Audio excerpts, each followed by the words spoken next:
Hello students, good morning. Welcome to our channel target with Lalan Sharma. हर नामुमकिन को मुमकिन बनाने का दूसरा नाम राना है। हाँ विद्यार्थी, और आज ये काम होने वाला है। तो आज हम लोग पढ़ने वाले हैं combination of registers, series combination और एक पैरेलल कॉम्बिनेशन। मेन हमारा दो होता है, सीरीज कॉम्बिनेशन और पैरेलल कॉम्बिनेशन। इसके बारे में कहानी बताई गई है। दुनिया में जो वायरिंग हुई है हर घरों में, वो समांतर क्रम में पैरेलल कॉम्बिनेशन है। वो दुनिया में जो वायरिंग हुई हर घर में इलेक्ट्रिक की, वो सब पैरेलल कॉम्बिनेशन कहा जाता है। और पैरेलल कॉम्बिनेशन में वोल्टेज सेम रहता है। किसी एक घर में जो वोल्टेज होता है वो सेम होता है। वोल्टेज अगर एक कहीं खंभे के एक वायर से अगर आपके यहाँ लाइट आई है, तो उस खंभे से जितने घर लाइट गई है आसपास, सबके घर वोल्टेज क्या रहेगा? सेम रहेगा। एक ट्रांसफार्मर से जो लाइट आई हुई है, सबके घर वोल्टेज सेम रहेगा। लेकिन करंट जो है सबके घर क्या रहेगा? अलग अलग, क्योंकि सबके घर बिजली की खपत क्या होती है? इलेक्ट्रिक की खपत अलग अलग है। तो ऐसी दशा में आपको ये ध्यान देना है कि पैरेलल कॉम्बिनेशन में वोल्टेज सेम रहता है और करंट डिफरेंट रहता है। जबकि सीरीज कॉम्बिनेशन में आपको जानना है, सीरीज कॉम्बिनेशन में वोल्टेज डिफरेंट रहता है। अगर रेजिस्टेंस अलग अलग है तो वोल्टेज अलग अलग रहेगा, परंतु इसमें करंट जो है सेम फ्लो करता है हर रेजिस्टेंस में। यस, तो यही देखना है। सीरीज कॉम्बिनेशन में करंट जो है सेम रहता है और वोल्टेज अलग अलग रहता है अगर रेजिस्टेंस अलग अलग है तब। तो यहां पर मैं पहले आपको बल्ब के रूप में दिखाया हूं। सीरीज कॉम्बिनेशन में देखें, बल्ब के रूप में एक बल्ब है, इसका वोल्टेज, एक बल्ब ये है, 1 2 3 बल्ब है। इसके दूसरे सिरे को और दूसरे बल्ब के पहले सिरे से यहां जोड़ दिए हैं, और फिर दूसरे के दूसरे वाले इंड को तीसरे वाले बल्ब के पहले से किए हैं, और पहले बल्ब का पहला पॉइंट लेकर लास्ट वाले बल्ब का दूसरे पॉइंट को आपस में सेल या बैटरी से जोड़ दिए हैं। इसका ये टर्मिनल यहां सेल जुड़ा है और निगेटिव टर्मिनल से ये वाला। तो सेल का वोल्टेज जो है V है और अलग अलग वोल्टेज V1 V2 V3 है। तो ये total voltage V equal to हो जाएगा क्या? सेल का total voltage V equal to हो जाएगा V1 plus V2 plus V3। इसी को हम रेजिस्टेंस के रूप में, इसका रेजिस्टेंस R1, इसका R2, इसका R3 रेजिस्टेंस के रूप में यहाँ पे दर्शाए हैं। तो रेजिस्टेंस को सीरीज में पहले रेजिस्टेंस के सेकेंड इंड को दूसरे रेजिस्टेंस के पहले इंड से जोड़ देते हैं, और सेकेंड रेजिस्टेंस के दूसरे इंड को थर्ड रेजिस्टेंस के पहले इंड से जोड़ देते हैं। इसी प्रकार से सीरीज में रेजिस्टेंस का कॉम्बिनेशन किया जाता है। लास्ट में पहले रेजिस्टेंस के पहले इंड को और लास्ट रेजिस्टेंस के दूसरे इंड को सेल या बैटरी से जोड़ देते हैं। सीरीज कॉम्बिनेशन में करंट जो है सेम फ्लो करता है, बट रेजिस्टेंस अलग अलग होने पर उनके बीच जो पोटेंशियल ड्रॉप होता है, वोल्टेज होता है, वो अलग अलग होता है। रेजिस्टेंस पोटेंशियल को ड्रॉप करता है, खत्म करता है। तो जाहिर है कि ये इस रेजिस्टेंस पर वोल्टेज या पोटेंशियल ड्रॉप V1 है, इस रेजिस्टेंस पर वोल्टेज या पोटेंशियल ड्रॉप क्या है? V2 है। इस रेजिस्टेंस पर पोटेंशियल ड्रॉप V3 है। तो चूंकि हमको इन लोगों का क्या निकालना है? R इक्विवेलेंट निकालना है। तो तीनों रेजिस्टेंस के स्थान पर एक सिंगल रेजिस्टेंस लेते हैं, R इक्विवेलेंट। अगर इसमें भी यही सेल जोड़ दिया जाए तब भी इसमें करंट I ही फ्लो करता है। तो इसके संबंध में ये जानकारी है यहाँ पे। तो अब आइए देखते हैं आगे। तो ये तो इतना ये कहना हो। उसके बाद आप आइए, यहाँ सब पॉइंट लिख लिया गया, फिर भी लिखा गया है same current passes through each resistance. मतलब सीरीज में बताया गया है कि सभी रेजिस्टेंस में करंट सेम फ्लो करता है, और दूसरा पॉइंट इसके बारे में बताया गया, voltage across each resistance is directly proportional to the value of resistance. मतलब रेजिस्टेंस अगर ज्यादा है तो वोल्टेज क्या होगा, ज्यादा होगा। V1 इक्वल टू IR1 और V2 इक्वल टू हो जाएगा IR2। सीरीज में तो करंट सेम फ्लो करेगा। एंड V3 इक्वल टू हो जाएगा IR3। यही वो कह रहा है। तो जो वोल्टेज है वो रेजिस्टेंस की क्या है, प्रोपोर्शनल है। वोल्टेज ड्रॉप अगर रेजिस्टेंस ज्यादा होगा तो वोल्टेज ड्रॉप ज्यादा होगा, मतलब वोल्टेज कम होगा। रेजिस्टेंस जो है वोल्टेज की खपत करता है, कम करता है उसको। यस, तो V1 प्रोपोर्शनल R1, तो वो कांस्टेंट करंट सब में फ्लो करता है तो वो रहेगा। तो अगर एक ही वायर में सभी रेजिस्टेंस लगे हुए हैं, रास्ते का बंटवारा पाथ सेम है अगर, तो उसमें जो रेजिस्टेंस है उसको कहा जाता है सीरीज। पाथ सेम है, उसमें जो रेजिस्टेंस है उसमें को कहा जाता है सीरीज कॉम्बिनेशन। मतलब वो सीरीज में है अगर एक ही पाथ में रेजिस्टेंस लगे हैं तब। तो ये आपको ध्यान देना है, न्यूमेरिकल लगाते समय ध्यान देना है। अगर एक ही पाथ पर सभी रेजिस्टेंस लगे हुए हैं तो वो सीरीज में है, और सीरीज में है तो वोल्टेज कहा जाए या पोटेंशियल ड्रॉप कहा जाए, एक ही बात है। Voltage across each resistance is directly proportional to the value of resistance. अगर ये रेजिस्टेंस ज्यादा है तो पोटेंशियल ड्रॉप भी क्या होगा, ज्यादा होगा। और जो रेजिस्टेंस की वैल्यू सबसे ज्यादा होगी उसका पोटेंशियल ड्रॉप भी सबसे ज्यादा होगा, क्योंकि रेजिस्टेंस जो है पोटेंशियल ड्रॉप करता है। यस, तो ये इतना हो गया। अब देखिए अगला स्टेप क्या है, sum of the voltage across all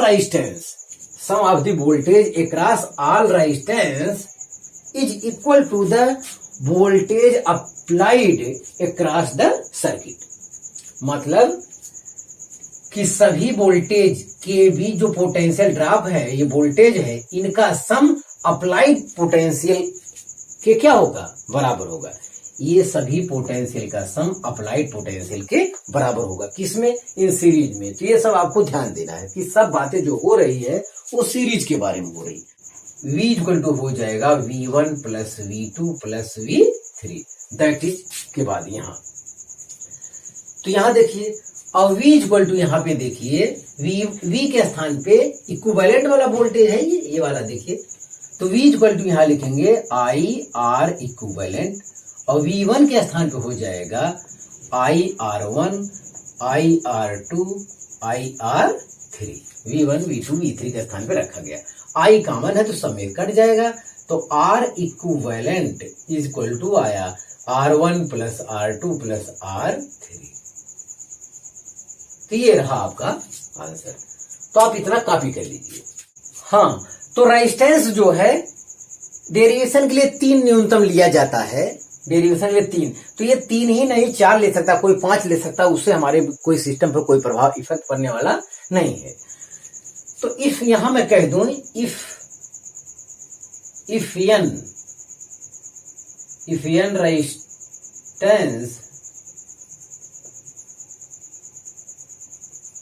n resistance are connected in series, then अगर इसी प्रकार से 3 के स्थान पे n रेजिस्टेंस हो, देन R इक्विवेलेंट, तब क्या हो जाएगा R1 plus R2 plus R3 plus so on RN। तो जितना ज्यादा जोड़ेंगे सीरीज में ऐसा जोड़ा जाएगा। तो इन सीरीज कॉम्बिनेशन, इसमें आपको क्या रिजल्ट मिल रहा है, तो this is the process of increasing resistance. मतलब सीरीज कॉम्बिनेशन में हम देख रहे हैं कि ये रेजिस्टेंस बढ़ाना है। जब आपको रेजिस्टेंस ज्यादा किया, सीरीज कॉम्बिनेशन कब किया जाता है, तो सीरीज कॉम्बिनेशन तब किया जाता है जब गिवन रजिस्टर के रेजिस्टेंस से अधिक ओम के रेजिस्टेंस की आवश्यकता होती है, तब सीरीज कॉम्बिनेशन वहां करना चाहिए। यस, तो आइए देखते हैं। This is the process this is the process of increasing resistance, increasing resistance.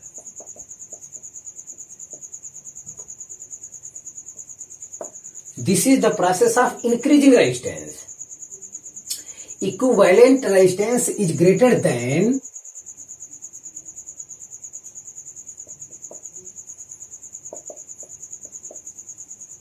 equivalent resistance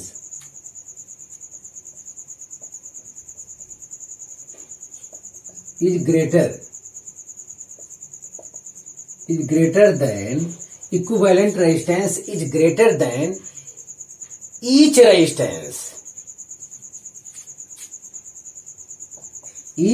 resistance तो इसमें यही हो रहा है, हम देख रहे हैं। तो हमारा कहने का मतलब यह है कि सीरीज कॉम्बिनेशन में इक्विवेलेंट रेजिस्टेंस प्रत्येक रजिस्टर के रेजिस्टेंस से क्या होता है, ज्यादा होता है। इसीलिए कहा गया है this is the process of increasing resistance. ये इंक्रीजिंग रेजिस्टेंस को बढ़ाने वाला प्रोसेस, जब आपको रेजिस्टेंस बहुत ज्यादा बढ़ाना हो तो उसे सीरीज क्रम में ऐड करना चाहिए। If n identical resistance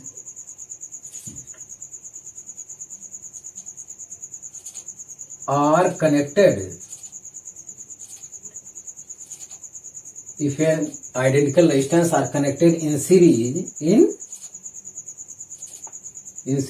then अगर n आइडेंटिकल रेजिस्टेंस सीरीज में कनेक्ट हो जाए तब क्या होगा। तो ऐसी दशा में R equivalent equal to R plus R plus R plus so on, n term से यही फार्मूला लगेगा। अगर रेजिस्टेंस क्या हो, आइडेंटिकल हो जाए, सब समान हो जाए, तो ऐसी दशा में R इक्विवेलेंट इक्वल टू ये आएगा। तो R प्लस R n बार ऐड करेंगे तो क्या हो जाएगा, ये 2 धन 2 5 बार, 2 गुणे 5 करते हैं आप। तो ठीक उसी प्रकार से ये क्या हो जाएगा, n R के बराबर हो जाएगा, R इक्विवेलेंट। तो हमारा कहने का मतलब है, जैसे मान लेते हैं आप रेजिस्टेंस दिया 2 ओम 2 ओम 2 ओम, ऐसे एक सीधे में जुड़ा हुआ है, 10 है तो 2 दहा में 20, 2 गुणे 10 कर देंगे 20 ओम आ जाएगा तुरंत सीधे। अगर सेम रेजिस्टेंस है और जितनी संख्या में उस रेजिस्टेंस से उस संख्या से क्या कर देंगे, गुणा कर देंगे। चाहे 100 रेजिस्टेंस लगा रहे, 5 लगा रहे, 10 लगा रहे, जो भी लगा रहे आप कर देंगे तो यहाँ पे हो जाएगा। अच्छा, इसी कंसेप्ट पे जब आप आइडेंटिकल रेजिस्टेंस है, हम आपको बताए थे कि वोल्टेज तो अलग अलग होगा, वोल्टेज अलग अलग होगा, लेकिन ये वोल्टेज अलग अलग डिफरेंस तब होगा जब रेजिस्टेंस क्या हो, अलग अलग हो। सीरीज में वोल्टेज डिफरेंस होता है, बट कंडीशन है कि रेजिस्टेंस क्या हो। अब सब रेजिस्टेंस सेम हो जाएगा तो जाहिर है कि यही टोटल वोल्टेज सब में बराबर बराबर बढ़ जाएगा, लेकिन डिवाइड अवश्य होगा। सीरीज कॉम्बिनेशन में वोल्टेज डिवाइड होता है, हमेशा के लिए वर्ड सत्य है, यस। लेकिन अगर ये आइडेंटिकल रेजिस्टेंस है तो ऐसी दशा में net voltage equal to net voltage V equal to net voltage मान लेते हैं, V1 V2 V3 तो नहीं रह गया, V डैश मान लेते हैं, V dash plus V dash plus V dash, कितनी बार, n टर्म से। क्लियर कर लो भाई, n टर्म। तो यहां ये भी आएगा n V डैश, तो V dash equal to V upon n, और where V dash is voltage across each resistance. V dash क्या चीज है, V डैश इक्वल टू है voltage across each resistance, yes. तो जाहिर है कि प्रत्येक रजिस्टर के बीच पोटेंशियल ड्रॉप कितना है, तो V dash equal to V upon जो भी बैटरी सप्लाई में लगा होगा यहाँ पे, इतना बटे टोटल रेजिस्टेंस, संख्या में जितने रहेंगे 5 रहेंगे उतना बटा 5 कर देंगे आप, 10 रहेगा तो उतना बटा 10 कर देंगे, तो तुरंत आपको आ जाएगा। तो कंपटीशन के लिए हर पॉइंट पे आपको क्या रहना, सतर्क रहना होगा। तो आप इसे कॉपी कर लीजिए। विद्यार्थी, हम लोग अभी पढ़े हैं V1 equal to IR1, V2 equal to IR2 and V3 equal to IR3। अभी जस्ट हम लोग पढ़े ये कह रहा है कि वोल्टेज जो है रेजिस्टेंस के क्या होता है, प्रोपोर्शनल होता है। तो इसका देखिए यहाँ पे अलग अलग वोल्टेज आपको ज्ञात करना है। तो वोल्टेज ज्ञात करने के लिए ये रेजिस्टेंस आपको ज्ञात ही है, तो इसमें अगर ये जो करंट फ्लो करता है, अगर ये करंट ज्ञात है तो V1 इक्वल टू हो जाएगा IR1, आप ज्ञात कर लेंगे। अगर इसमें ये करंट आपको ज्ञात है तो रेजिस्टेंस R2 के बीच पोटेंशियल ड्रॉप कोई पूछता है या एक क्रॉस वोल्टेज पूछता है तो V2 इक्वल टू IR2 आप बता देंगे। इसमें अगर रेजिस्टेंस ज्ञात है, I करंट फ्लो कर रहा है, तो इसके बीच पोटेंशियल ड्रॉप कोई पूछेगा तो आप बताएं V3 इक्वल टू IR3। तो यहाँ प्रोपोर्शनल होता है। तो देखिए V1 प्रोपोर्शनल V2, मान लेते केवल रेजिस्टेंस ही आपको ज्ञात हो, केवल रेजिस्टेंस। एक तरीका और है ज्ञात करने का, ये देखिए V1 V2 V3, ये जो V1 अनुपाते V2 अनुपाते V3 जो प्रोपोर्शनल है, ये हो जाए R1 R2 R3 के रेशियो में होता है, क्योंकि ये प्रोपोर्शनल है। V प्रोपोर्शनल R1 V है, तो जाहिर है कि ये टाइप से हम लिख सकते हैं। तो V1 इक्वल टू हो जाएगा R1 अपान जो रेशियो वाला प्रॉब्लम होता है विद्यार्थी, वो होता है अगर आपको V1 चाहिए तो R1 अपान ये होता है जो रेशियो में रहता है, रेशियो का पहला टर्म बटे रेशियो का योगफल होता है, ऐड होता है R1 plus R2 plus R3 होता है ये। हाँ, एक चीज और मान लेते हैं कि ये प्रॉब्लम, देखिए मैं आपसे यही कह रहा था इनिशियल टाइम में कि उसमें जो अगर करंट आप ज्ञात है, रेजिस्टेंस आपको मालूम है, तो उसके बीच पोटेंशियल ड्रॉप चाहिए तो V1 इक्वल टू IR1 का फार्मूला लगा देंगे या ऐसे सबका लगा देंगे। लेकिन अगर आपको करंट का ज्ञान न रहे, आपको करंट जानकारी न रहे कि ये I करंट कितना फ्लो कर रहा है, तब इसके बीच पोटेंशियल ड्रॉप कैसे निकालेंगे? तब के लिए पोटेंशियल मालूम है लेकिन करंट मालूम नहीं है, तो ऐसी दशा में कैसे ज्ञात करेंगे?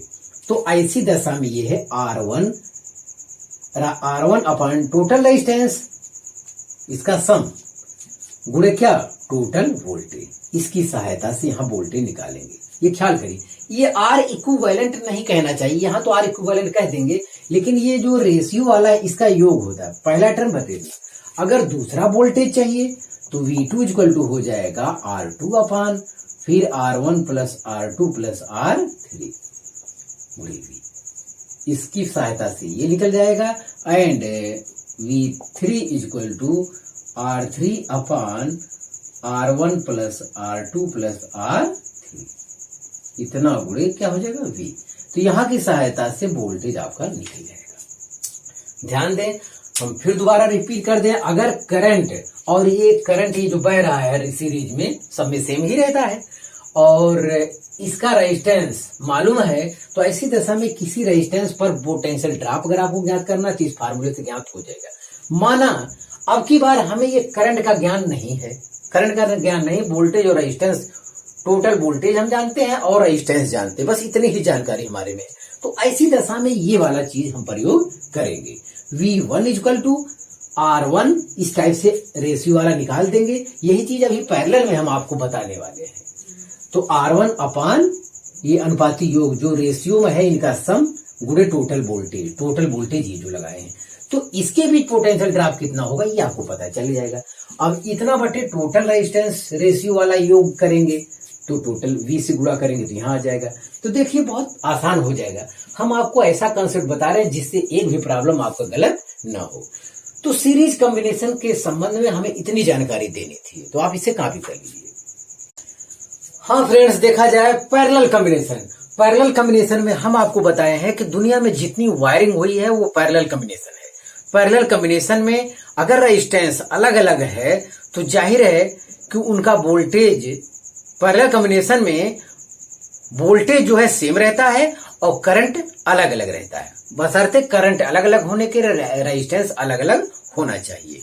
तो आइए देखते हैं पैरेलल कॉम्बिनेशन में पहले हम 3 बल्ब लेकर दिखाए हैं आपको, जो कि नहीं दिखता है आपको कभी।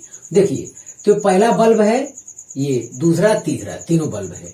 और एक यहाँ सेल लगा है, ये सेल है, सेल का ये पॉजिटिव टर्मिनल, ये नेगेटिव टर्मिनल। तो सेल का पॉजिटिव टर्मिनल यहां देखिए, सेल का पॉजिटिव टर्मिनल ये गया है, ठीक है। सेल का पॉजिटिव टर्मिनल से एक ये एंड जुड़ा है, एक इसका एंड जुड़ा है, एक इसका एंड जुड़ा है। तो एक एंड जो है सब पॉजिटिव से जुड़ा है और दूसरा बैटरी का निगेटिव टर्मिनल देखिए, दूसरा एंड जो है किससे जुड़ा है, निगेटिव से जुड़ा है। यही काम, तो ये कौन सा कॉम्बिनेशन कहलाता है, पैरेलल कॉम्बिनेशन। पैरेलल कॉम्बिनेशन में जैसे ये सेल है, सेल से यहाँ करंट गया, ये कुंजी लगा है बीच में, हाँ, तो कुंजी ऑन कर देंगे यहाँ प्लग लगा के, तो करंट फ्लो करने लगेगा। तो ये यहाँ बढ़ जाएगा, यहाँ I1 गया इसमें, तो इसमें I2 जाएगा, इसमें I3 जाएगा, ऐसे बढ़ जाएगा। और एक निगेटिव वाले से एक टर्मिनल जुड़ा रहेगा, इसी का रूप यूं दिखाया जाता है। यस, तो इन पैरेलल कॉम्बिनेशन में पाथ जो है, जब डिफरेंट पाथ पर करंट फ्लो करे तो वहां पे कहा जाता है पैरेलल कॉम्बिनेशन। एक तो ये ध्यान देना है, यहाँ पे करंट डिवाइड होता है, करंट डिवाइड होता है, ये सत्य है, ध्यान दें। अगर रेजिस्टेंस सेम भी हो जाए तब भी करंट डिवाइड होगा, भले तीनों में क्या जाएगा, सेम करंट फ्लो करे, लेकिन करंट डिवाइड जरूर होगा। हाँ, करंट अलग अलग होता है, करंट डिफरेंट होता है, इसमें थोड़ा सा दिक्कत है, लेकिन करंट डिवाइड होता है, ये एकदम कंफर्म बात है। डिवाइड कहने से ये हो जाएगा कि अगर ये रेजिस्टेंस टोटल 15 एम्पियर है तो 5 5 5 तीनों में 5 5 चला जाएगा, कब रेजिस्टेंस सेम रहेगा तब। तो डिवाइड तो तब भी होगा, लेकिन सेम होगा डिवाइड में। हाँ, तो ये चीज है। तो पैरेलल कॉम्बिनेशन में ईच रजिस्टर का एक एंड एक पॉइंट पे लगा देते हैं और दूसरा एंड को एक अन्य पॉइंट पर मिला देते हैं। इन पॉइंट को हम सेल से जोड़ देते हैं। तीनों के स्थान पर आर इक्विवेलेंट अगर प्रयोग किया जाए तब भी यही सेल प्रयोग करेंगे, तो यही करंट आई फ्लो करता है। तो इतनी जानकारी हमें यहाँ पे देनी थी। हाँ, मैं आपसे कह रहा हूं कि पैरेलल कॉम्बिनेशन में वोल्टेज क्या रहता है, वोल्टेज या potential drop in each resistance is equal. प्रत्येक रेजिस्टेंस में क्या होता है, समान होता है। अगर एक ही ट्रांसफार्मर वाले वायर से सबके घर पे लाइट आई हुई है तो सबके घर वोल्टेज जो है सेम रहेगा, लेकिन उनके घर लाइट की खपत, इलेक्ट्रिक की खपत अलग अलग होने की वजह से उनका करंट अलग अलग होता है।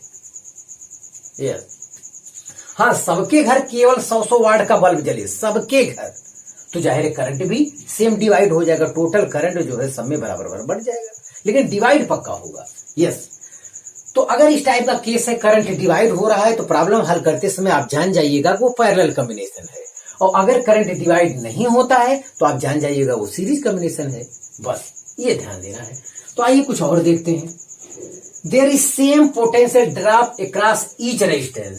सभी रेजिस्टेंस पर जो पोटेंशियल ड्रॉप होगा वो क्या होगा, समान होगा। किसमें, पैरेलल कॉम्बिनेशन में। ये लाइन आपको ध्यान देना जो हम बता चुके हैं।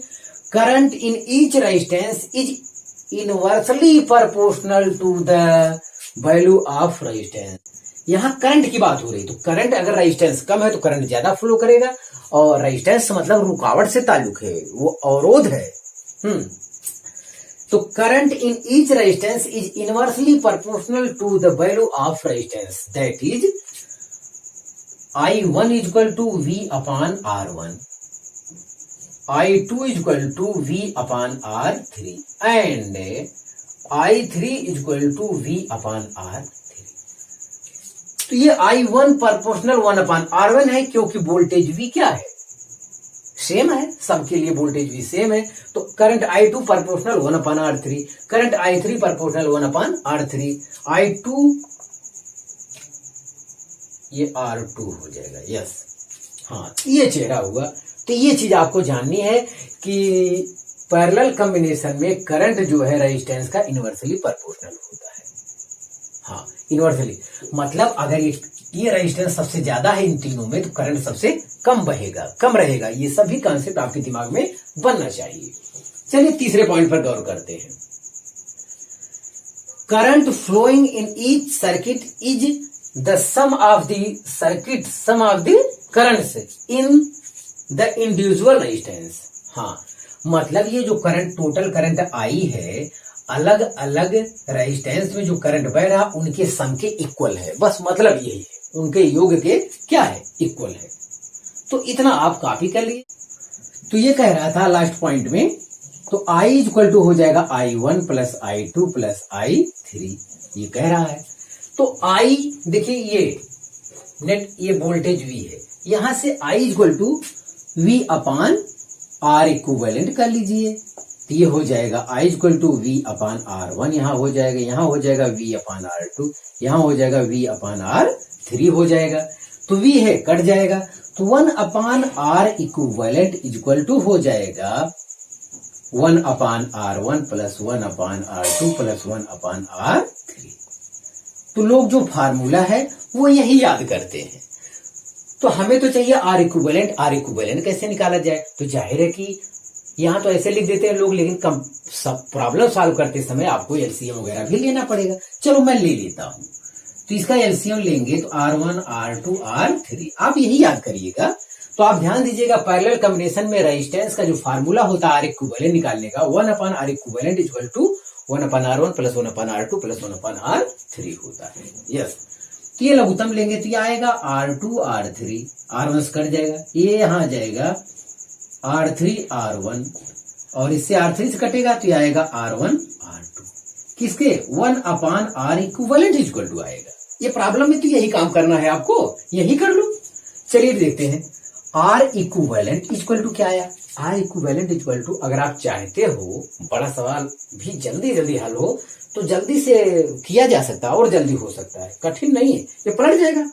तो जितने रेजिस्टेंस है उनका क्या होगा, मल्टीप्लीकेशन R1 R2 R3 अपान, ये साइक्लिक प्रोसेस में लिख लीजिए, ये वाला पहले लिख लीजिए। चलिए यहां शुरू करते हैं, R1 R2 plus R2 R3 plus R3 R1। आप बताइए ये आसान है कि नहीं? कोई करता तो नहीं ये लाइन, लेकिन मैं समझता हूं ये भी लाइन डायरेक्ट किया जा सकता है। जल्दी कैलकुलेशन के लिए ये भी एक रास्ता है, लेकिन ये फार्मूला तो किसी को याद ही नहीं रहता, उसे लोग कठिन मानते हैं, और जबकि कठिन नहीं है। 3 रेजिस्टेंस है आपके पास, तीनों को मल्टीप्लीकेशन अपान, ये मल्टीप्लीकेशन हो जाएगा अपान ऐड वाला नीचे हो जाएगा, एडिशन नीचे हो जाएगा सब, लेकिन दो का रहेगा। यहाँ पे देखिए साइक्लिक प्रोसेस होता है मैथ में ना, R1 R2 R2 R3 R3 R1 चक्री क्रम में चले गए। कहाँ ये कठिन लग रहा है? और जितना रेजिस्टेंस रहेगा उतने का, और 3 से ज्यादा का आता भी नहीं है, ये भी आपको ध्यान देना है। हाँ यस, ये आपको जानना है। और जो ज्यादातर सवाल होता है फॉर 2 रेजिस्टेंस के लिए, फॉर 2 रेजिस्टेंस अगर उसकी हम बात करें तो 1 upon R equivalent equal to 1 upon R1 plus 1 upon R2। यहाँ पे एलसीएम लेंगे तो R1 R2, तो यहाँ हो जाएगा R2 प्लस R1। तो लोग बताते हैं इसको आप याद कर लीजिए, जल्दी होगा। R1 R2 अपान R1 प्लस R2। 2 वाले के लिए कहते हैं रट लीजिए, और 3 वाले के लिए कहते हैं छोड़ दीजिए, यही याद करिए। तो ठीक है, आपके पास कंसेप्ट है, माना कि आप यही याद किए, तभी कोई दिक्कत नहीं है। तो लेकिन फिर भी ये यहाँ किए रहेंगे तो कंसेप्ट में क्या रहेगी, आसानी रहेगी। 2 रेजिस्टेंस अगर है पैरेलल कॉम्बिनेशन में, तो ऐसे केस में क्या होगा, R1 R2 अपान R1 प्लस R2 कर देंगे 2 के लिए। ये कंसेप्ट आपको याद करना होगा, न्यूमेरिकल के लिए जरूरी है, जल्दी जल्दी करने के लिए ये चीज आपको याद करना चाहिए। देखिए विद्यार्थी, डेरिएशन तो हमारा हो गया, लेकिन competition of point of view बहुत सी जानकारी हमें देना बाकी है अभी, तो आप इतना कॉपी कर लीजिए। If n resistance R connected, if n resistance are connected in parallel,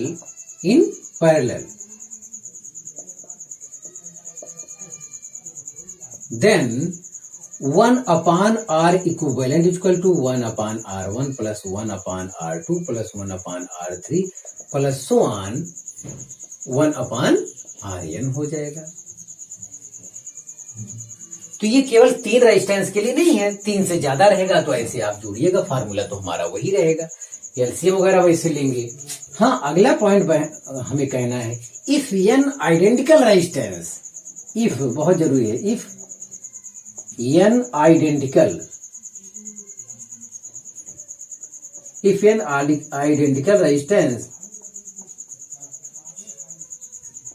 are connected are in parallel, then ऐसे दशा में क्या होगा, 1/R इक्विवेलेंट हो जाएगा 1/R plus 1/R plus 1/R, कितना, n टर्म्स, मतलब इतने n पदों तक ऐसे जोड़ना है, 1/R n बार जोड़ेंगे तो n/R हो जाएगा, हर जगह R है तो ये हो जाएगा n/R, तो R इक्विवेलेंट इक्वल टू हो जाएगा R/n। ये चीज आपको ख्याल करना है। मतलब अगर मान लेते हैं कि 5 ओम का 10 ओम का रेजिस्टेंस है, 10 ओम का 10 ओम का रेजिस्टेंस है, और वो 10 ओम का रेजिस्टेंस है, और 5 बार जोड़ा, 5 बार ऐसे लाइन से जोड़ा गया है पैरेलल में, 5 बार 10 ओम का रेजिस्टेंस 5 ओम में, तो क्या हो जाएगा 10/5 2 ओम का रेजिस्टेंस बचेगा। तो ऐसे जल्दी में क्या हो जाएगा, ऐसे 3 रेजिस्टेंस जुड़े हुए हैं, 3 रेजिस्टेंस 9 ओम के हैं, तो 9/3 हो जाएगा, तो बड़ा जल्दी होगा। ये सब ध्यान दीजिए, कंसेप्ट आपके दिमाग में रहना चाहिए। अब एक चीज और विद्यार्थी, एन आइडेंटिकल रेजिस्टेंस अगर है तो ऐसी दशा में सब में करंट डिवाइड तो होगा बट समान होगा, बट समान डिवाइड होगा। तो ये टोटल करंट आई है जो डिवाइड होने के बाद तीनों में इक्वल हो रहा है, उसे मैं क्या मान लूं, उसे मैं मान लूं आई डैश। चलो ठीक है, तो in this condition total current I equal to हो जाएगा I dash plus I dash plus I dash. कितनी बार, अगर एन रेजिस्टेंस जुड़े हैं सो ऑन एन टर्म्स, मतलब एन टर्म्स तक इनका योग किया जाएगा, तो ये हो जाएगा N I dash total I बराबर, तो I dash equal to I upon N. तो where I dash is current flow in each resistor, ये आई डैश है क्या, current flow in each register,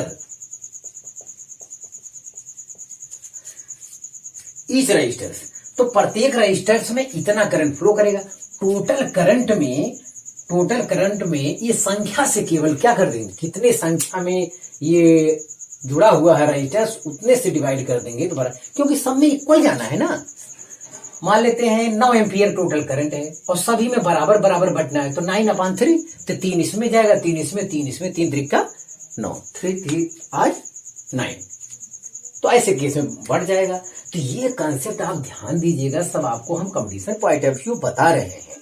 तो करंट का क्या हाल होगा, ये कब निकाला जाएगा, जब जो है रेजिस्टेंस सेम होगा। तो आप इतना कॉपी कर लीजिए। हाँ विद्यार्थी, एक चीज यहां बताना था, इसके बाद जो लास्ट पॉइंट हम पढ़ रहे थे उसके बाद हमें कहना चाहिए था कि ये this is the process of decreasing resistance, यहां कहना चाहिए this is the process of decreasing resistance. मतलब पैरेलल कॉम्बिनेशन जो रेजिस्टेंस का किया जाता है, ये कैसा प्रोसेस है, डिक्रीजिंग रेजिस्टेंस का, क्योंकि R equivalent is very less as compare to each resistance. तो R equivalent is very less, या केवल less, R equivalent is less then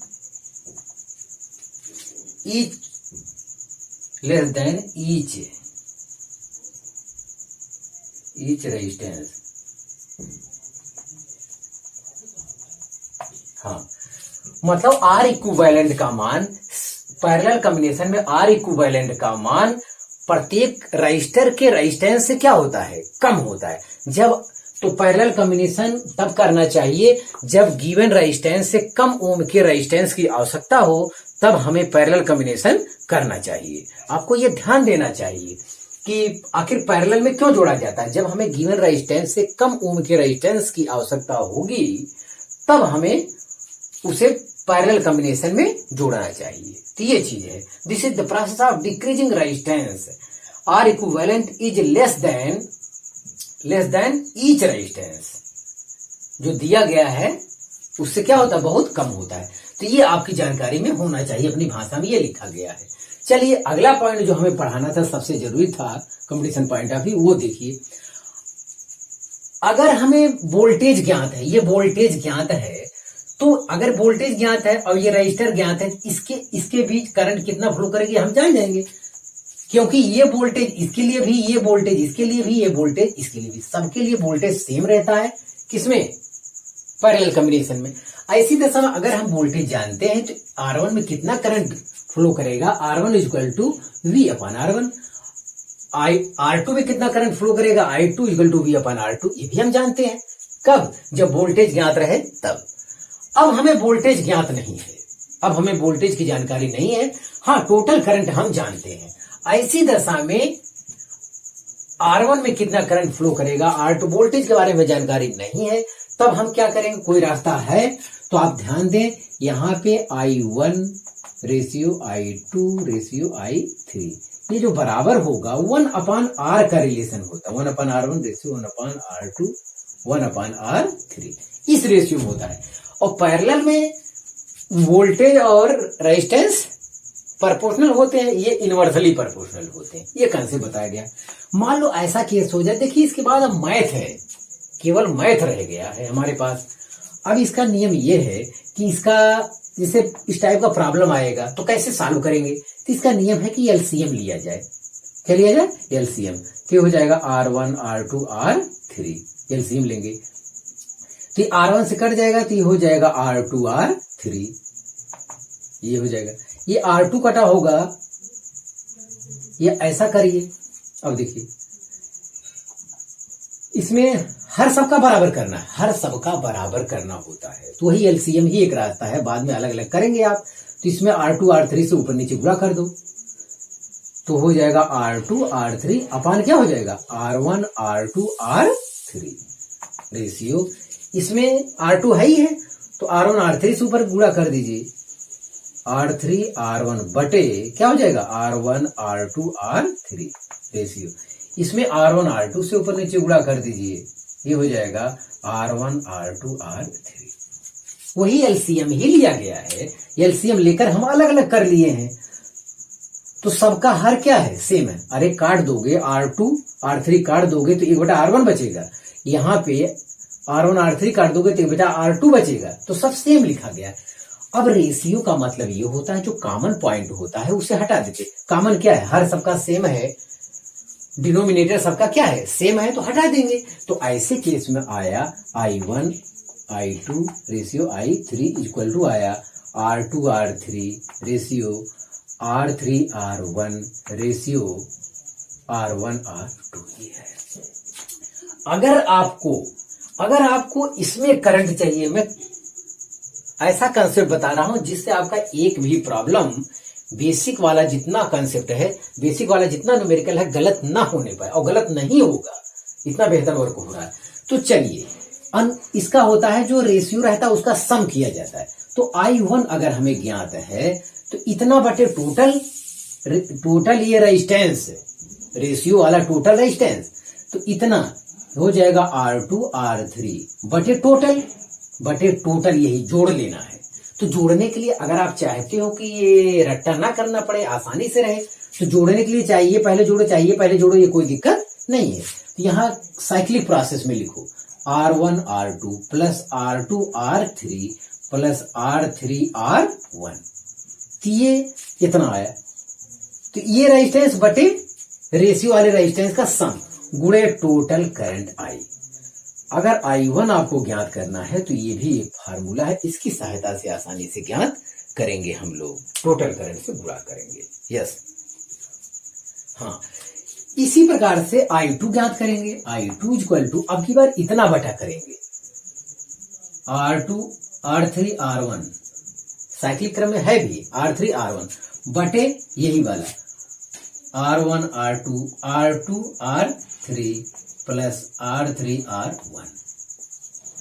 हाँ, इतना बटे आपकी टोटल हो जाएगा।